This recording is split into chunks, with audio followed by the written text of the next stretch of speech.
দেখুন, আমি পূর্ব ঘোষণা মতো বিশ্ববিদ্যালয় উপাচার্যকে জানানোর মধ্য দিয়ে আজকে 12টার সময় আমার বিভাগে এসেছি। বিভাগে এসে হাত জোড় করে ছাত্রছাত্রীদেরকে হাত জোড় করে বলে আর কি আমার বিভাগে আমার যেটা দপ্তর সেখানে এসেছি। প্রচুর রিসার্চ স্কলার্সরা মাস্টারমশাইরা আমার সঙ্গে দেখা করতে এসছেন। অনেকে ঢুকতে পারেননি, আমার কাছে দেখা করতে পারেননি। তার কারণটা হচ্ছে কিছু ছাত্রীরা বিশেষ করে তাদের কিছু বক্তব্য তারা বলছিলেন। এই সমস্ত বক্তব্যের বিষয়গুলি ইতিমধ্যে হাইকোর্টে তারা জমা দিয়েছেন, হাইকোর্ট সেটাকে অ্যাডমিট করেছে এবং একটা ইনভেস্টিগেশন চলছে। কিন্তু আমাকে এই ঢুকতে বাধা দেওয়ার মধ্য দিয়ে যাদবপুর বিশ্ববিদ্যালয়ের সুনামকে তারা আবার নতুন করে বিনষ্ট করেছেন। একই কাজ তারা সংগঠিত করেছিলেন 1 মার্চে, যেখানে বাঁকুড়া হোক বা আলিপুরদুয়ার হোক, আমাদের উত্তর দিনাজপুর হোক বা 24 পরগনা হোক, সমস্ত জায়গাকার কলেজ বিশ্ববিদ্যালয়ের অধ্যাপকরা নিগৃহীত হয়েছিলেন। মাননীয় শিক্ষামন্ত্রী আঘাতপ্রাপ্ত হয়েছিলেন, আমি আঘাতপ্রাপ্ত হয়েছি। তো সেই সুনামটা যাতে আমাদের যাদবপুর বজায় থাকে, যাদবপুর বিশ্ববিদ্যালয়ের সিনিয়র মোস্ট প্রফেসর হিসাবে আমার দায়িত্ব। আমি যাদবপুরের ফ্ল্যাগটা সবসময় ঊর্ধ্বে তুলে ধরি। আর এটাতে আমার সঙ্গে মতের যাদের অমিল রয়েছে তারাও কিন্তু আমার কাছে এসেছিলেন এবং 3 ঘন্টা পরে তারা আমাকে রিকোয়েস্ট করেছেন যাতে আর কি ওদেরকে ডেকে নেওয়া হয় যখন আমি বেরোবো। আমি আবার আপনাদের মাধ্যম দিয়েও জানিয়ে দিচ্ছি, আমি বলেছি যে আমি ইমিডিয়েটলি বেরোবো না, কোনো আমার অভিপ্রায় নেই। আমার প্রচুর ছাত্রছাত্রীরা এসছেন, তাদের সঙ্গে কথা বলবো। ঠিক 5টার সময় আমি বেরোবো। আমাকে মাস্টারমশাইরা বলছেন যে তারা একটু থাকতে চান আমার সঙ্গে যখন আমি বেরোবো। আমি বলেছি অবশ্যই।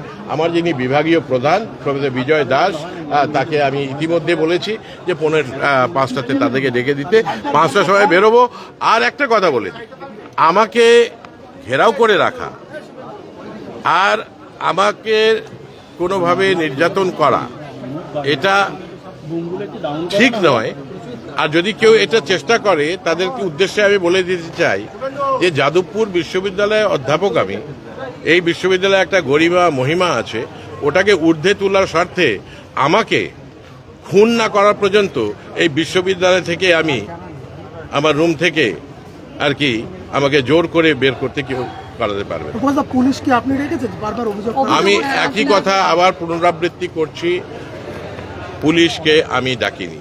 পুলিশ তারা এসেছেন বলে আমি জানলাম আমার রুমে অনেকক্ষণ পরে, 1.5 ঘন্টা পরে, এবং আমি দেখলাম যে ওরা জানাচ্ছেন যে ওরা কোনো হাইকোর্টের নাকি কোনো নির্দেশ রয়েছে, সেই নির্দেশের বশবর্তী এসছেন।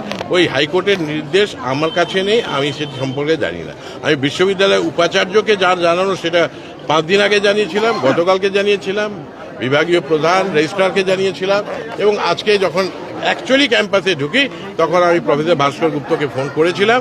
উনি ফোন ধরতে পারেননি। তখন ওনার সম্মানীয় ম্যাডামকে আমি বললাম যে আমি যাচ্ছি। উনি কালকে আমাকে জবাব দিয়েছিলেন। তো প্রফেসর ভাস্কর গুপ্ত আমাকে বলেছিলেন আমার কথার পার্সপেক্টিভে হি ইজ ইনস্ট্রাক্টিং অ্যাকর্ডিংলি।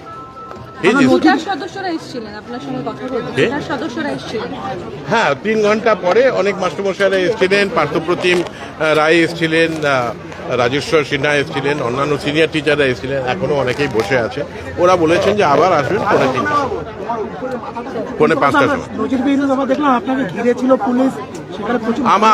আপনি ভুল দেখছেন, আমাকে ঘিরে ছিল, এখনো রয়েছে।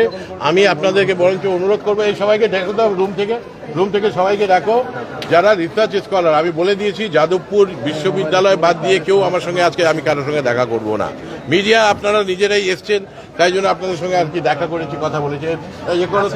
আমার সমস্ত রিসার্চ স্কলাররা এসছেন, তারা এসছে আমার কাছে, যেটা হচ্ছে অগ্রাধিকার।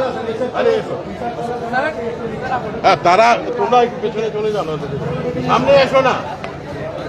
এরা এসছেন, এদের সঙ্গে কথা বলবো, রাইট? আমি 4:45টার সময় ওই যারা শিক্ষকরা এসেছিলেন ওরা বলছিলেন যদি আমি বেরিয়ে যাই ওরা থাকবেন, তাই বললাম দেখো ভাই আমি 5টার আগে তো বেরোবো না, আর যদি কেউ আমাকে জোর করে তাহলে আমি কোনোদিনই বেরোবো না। আমাকে ডাক্তাররা বলেছে 17 ঘন্টা পর্যন্ত আমি যে কোনো টাইপের চাপ গ্রহণ করতে পারি, আর তারপরে যদি কি হবে সেটা জানি, কিন্তু আমি বেরোবো 5টার সময়। আমাকে যদি বাধা দেওয়া হয় আমি বেরোবো না। তারপরে যারা বাধা দিতে চাইছেন তারাও থাকবেন আমার সঙ্গে। আমি অন্তত 17 ঘন্টা আগে আমার জ্ঞান আর কি থাকবে বলেই আমার বিশ্বাস। Thank you. একেবারেই ভুল কথা, মিথ্যে কথা। এরা সব হচ্ছে পিএইচডি স্কলার, এরা হচ্ছে আন্তর্জাতিক সম্পর্ক বিভাগ। খেয়ে আসছে, কোথায় এসছে, তারা যদি কমপ্লেন কোনো থাকে তারা হেডকে দিক, তারা পুলিশকে দিক, তারা হাইকোর্টে গেছে তারা হাইকোর্টে যাক, পুলিশ স্টেশনে যাক, দরকার হলে আপনাকেই দিয়ে দিন, আপনি আমাকে দিন। আমার বিরুদ্ধে নাকি নানা অভিযোগ, এটা 30 বছর ধরেই শুনে আসছি অভিযোগ। আজ পর্যন্ত না তো কেন্দ্রীয় সরকার, না তো কোনো রাজ্য সরকার, না তো কোনো গভর্নর, যা না কোনো ন্যাশনাল সিকিউরিটি অ্যাডভাইজার, কেউ কোনো কমপ্লেন আমি হাতের কাছে পাইনি। 37 বছরে যাদবপুর বিশ্ববিদ্যালয়ে কেউ কোনো কমপ্লেন আমার কাছে হাতের কাছে দেয়নি। একটা কমপ্লেন পেয়েছিলাম যে একজনকে স্টুডেন্টকে বোনাফাইড বানান জিজ্ঞেস করেছিলাম বলে ও কমপ্লেন করেছিল। সাংবাদিক আমাকে বললো আমি নতুন জয়েন করেছি, আপনার নামে খবর হলে এটা করা যাবে। আমি বললাম যে ঠিক আছে, খবরটা করে দাও। Thank you. Thank you, sir. Thank you. Thank you.